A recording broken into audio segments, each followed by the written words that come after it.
Hello students, today we are going to start the chapter 8 gravitation. Okay, gravitation क्या होता है students? Okay, let's see here.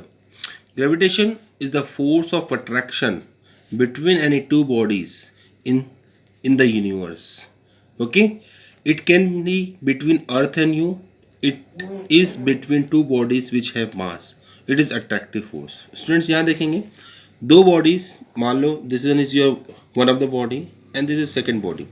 ये दो body जिसका मास हो इनके बीच में ग्रेविटेशनल फोर्स लगता है.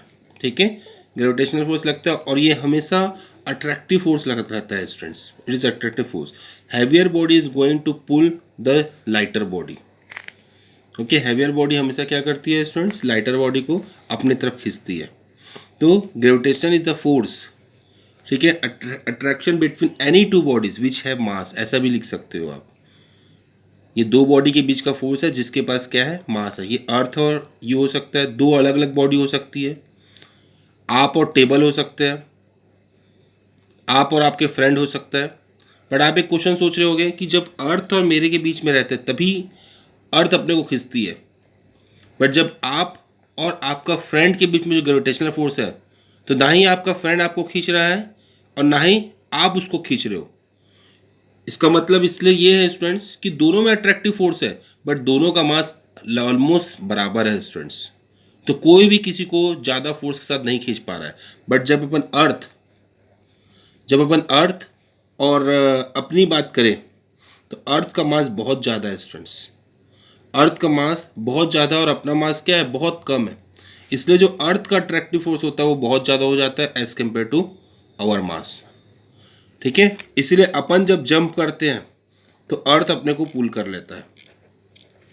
बट अगर अपना मास भी अर्थ के मास से बढ़ जाए, मान लो अपना मास अर्थ के मास से बढ़ जाए, तो क्या होगा स्टूडेंट्स? अगर अपन जंप करेंगे तो अपन भी अर्थ को खींच लेंगे. बट ये चीज़ पॉसिबल नहीं हो सकती. ठीक है, आगे बढ़ते हैं स्टूडेंट. ग्रेविटी क्या होता है यहाँ देखते हैं. ग्रेविटी, ठीक है, ग्रेविटी क्या होता है इधर देखेंगे. एक second. Yes, next topic gravity है students. Gravity is the force of attraction between the earth and any object lying on near its surface. मतलब क्या होता है स्टूडेंट्स? जब ये अर्थ है आपका, ठीक है, ये अर्थ है और मान लो ये सरफेस है, तो अर्थ जिस फोर्स के साथ अपन को खींचता है वो होता है ग्रेविटेशनल फोर्स. वो होता है ग्रेविटेशनल फोर्स. ठीक है, और जो फोर्स जनरेट होता है स्टूडेंट्स उसको बोलते हैं ग्रेविटी. मतलब कि the force generated by earth on us is known as gravitational force, and due to this gravity we use to pull towards the earth. Okay, and the acceleration produced in a freely falling body under the gravitational pull of earth is called acceleration due to gravity.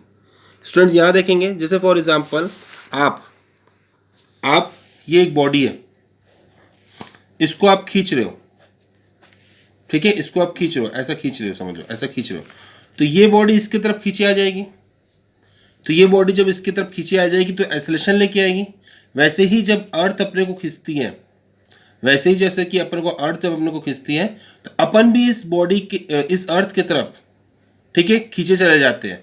और वो acceleration होता है acceleration due to gravity. ठीक है, जब ये body मुझे खींचेगी तो मैं एक्सेलरेशन लेके आऊँगा, तो अब मैं बोल सकता हूँ acceleration due to this body, acceleration due to this body, क्योंकि ये बॉडी खींच रही है. बट जब अर्थ खींचती है अपने को तो अपन बोल सकते हैं acceleration due to earth. So this is acceleration due to earth students. आगे बढ़ते हैं स्टूडेंट्स. अपन देखेंगे छोटे छोटे डेरिवेशन स्टूडेंट्स. टू बॉडीज है जिसका मास m1 m2 है, जिसका डिस्टेंस क्या है? r है. जिसका डिस्टेंस क्या है? f directly proportional to m1 m2, f inversely proportional to 1/r², और f फॉर्मूला क्या बन गया student? m1 m2/r². When you remove this proportional sign, one constant will come g. तो f is equal to g m1 m2/r², where g is equal to what? 6.67 by 10⁻11 newton metre square per kg square. Okay, और अगर dimension की बात करें students तो force का dimension, r distance का dimension और मास का डायमेंशन, इसको सॉल्व करें ये आ जाएगा. ठीक है स्टूडेंट्स, आगे बढ़ते हैं न्यूमेरिकल की तरफ. ठीक है, न्यूमेरिकल की तरफ. Calculate the force of gravitation between two bodies each of mass 100 kg, मतलब दोनों बॉडी का मास कितना कितना दे दिया स्टूडेंट्स, 100 kg दे दिया, and 1 metre apart on the surface of earth, will the force of attraction be different if the, सबसे पहले तो आपको ये पार्ट एक क्वेश्चन हो गया स्टूडेंट कंप्लीट। सेकेंड पार्ट है will the force of attraction will different for the same body are taken on the moon. अच्छा, मून में ले जाए तो क्या उनका जो फोर्स ऑफ ग्रेविटेशन है वो चेंज हो जाएगा या वही रहेगा? Their separation remain constant. Start solving students, इसको सॉल्व करेंगे। दो बॉडी का मास आपको 100 kg दे दिया है, डिस्टेंस 1 मीटर है, तो फोर्स निकालेंगे। ठीक है, take your time student and solve it.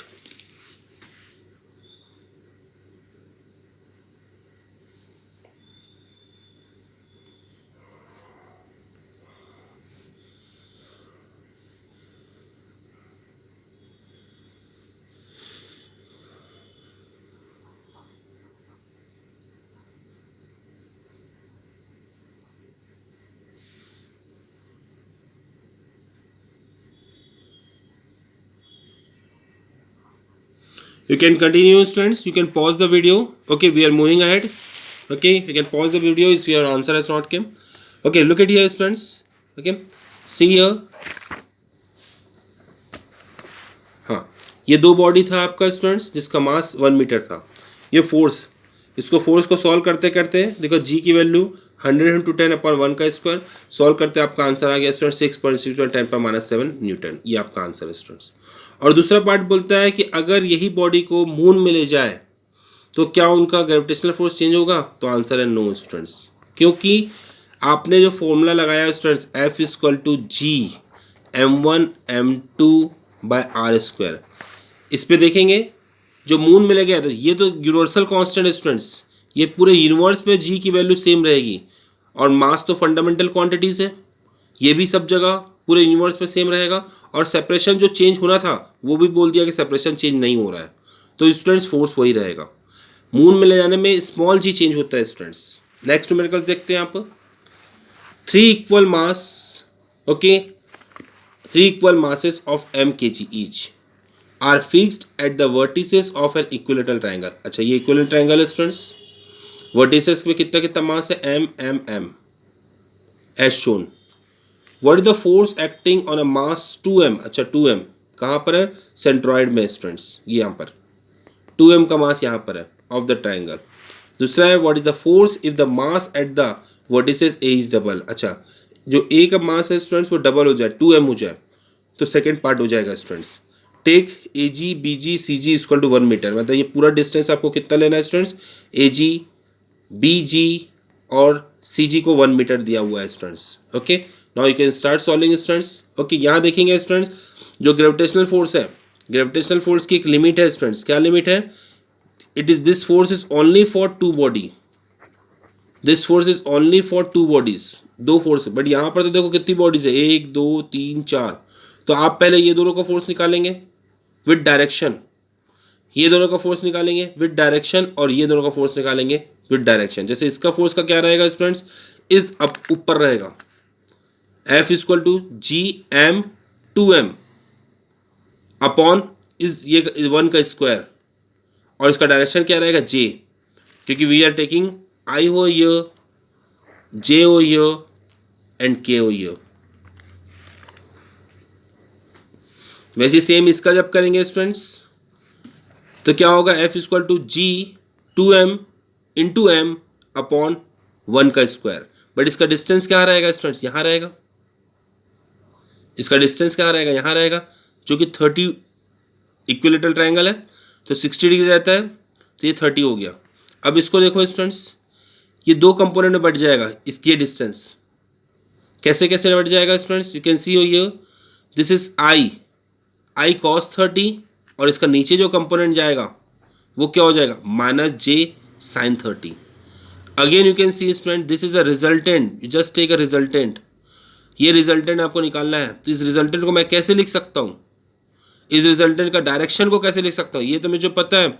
F=, फिर से स्टार्टिंग से बता रहा हूँ, G2m into m upon GC का स्क्वायर, GC जो कि 1 दिया हुआ है।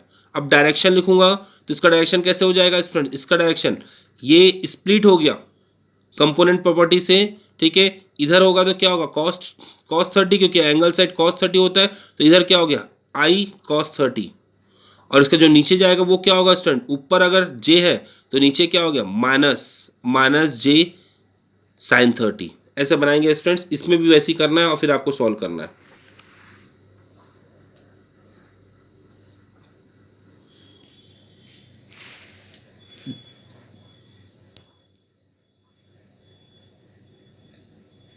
You can take time, students, solve it.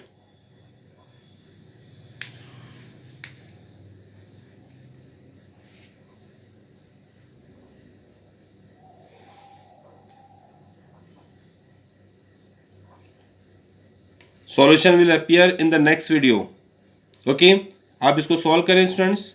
यहाँ पर आपको सुपरपोजिशन प्रिंसिपल लगाना है। पहले आपको फोर्स AG में निकाल लेना है, फिर आपको फोर्स GC में निकाल लेना है, फिर आपको फोर्स BG में निकाल लेना है, और फिर रिजल्टेंट के लिए तीनों फोर्स को ऐड कर देना है students. That is known as superposition principle. पहले क्या करेंगे स्टूडेंट्स, क्योंकि ग्रेविटेशनल फोर्स सिर्फ दो बॉडी के लिए है, तो आप पहले दोनों को निकाल लो फोर्स, फिर ये दोनों को निकाल लो। फोर्स सिर्फ फोर्स नहीं निकालना है स्टूडेंट, डायरेक्शन भी लिखते चलना है, ठीक है। ये दोनों को फोर्स निकाल लो, फिर ये दोनों को फोर्स निकाल लो, और फिर सबको प्लस कर दो students according to superposition principle. Okay class, for the solution, okay, it will appear in the next video. Thank you.